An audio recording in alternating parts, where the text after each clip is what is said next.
Hello. In this video, I'm going to be showing you an extra step of the grade journey process, where you will create a weighted calculated column. You will only need to complete this step if you have a composite assessment. Composite assessments are where you have two or more assessments in Ultra, which are recorded as one assessment in your DPD, and therefore in student records. Each assessment in student records result in one grade journey column being created.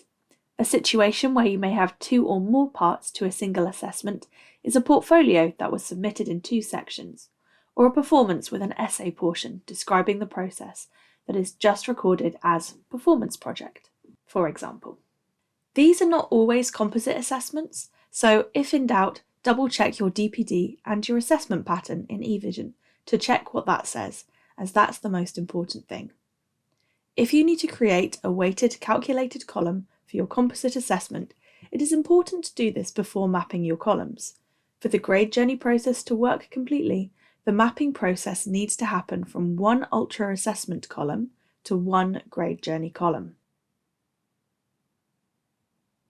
To create a calculated column, you need to go to where you want to create the column, and just like adding content in the main content pages of Ultra, you will see a magenta line with a circle with a plus symbol in it appear. You can then click and Add Calculation, which will open a page looking like this. First, give it a title that will make it clear which assessment the column refers to. Next, you will need to do a little bit of maths to turn each part of the assessment's grade into a percentage of the final grade for that whole assessment, and add them together. In my example, the portfolio has two parts. One is worth 60% and the other 40%. Of the final portfolio mark. You may have items that are 50% each or any other amounts, but the same method applies. Just make sure that they equal 100%. Starting off, you need to select Variable from the top menu and use the drop down within the box that comes up and select the first assessment that you're going to be adding. In this case, the portfolio 60%. You will now convert this into a percentage by multiplying it by 0. The percentage it's worth.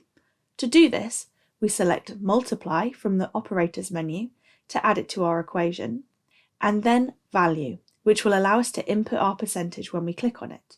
In this case, it's 0.6 or 0.60%. Next, you need to add the other parts of the assessment, so we go back to the Operators menu and click Add. And then repeat the process of adding your variable for the other assessment and multiplying it by 0. The percentage. Here, 0.40%, which I can simplify to 0.4. You need to do this for every part of the assessment. So if you have 3, 4 or more items to combine, simply repeat the process. Once you have completed this, select Save, and this will create a calculated column that weights all of those assessments into one. It is very important that now, when you go into the column mapping, you map from your new calculated column instead of one of your old columns, as this is the final result for that assessment. This calculated column will appear below the other assessment columns underneath calculations.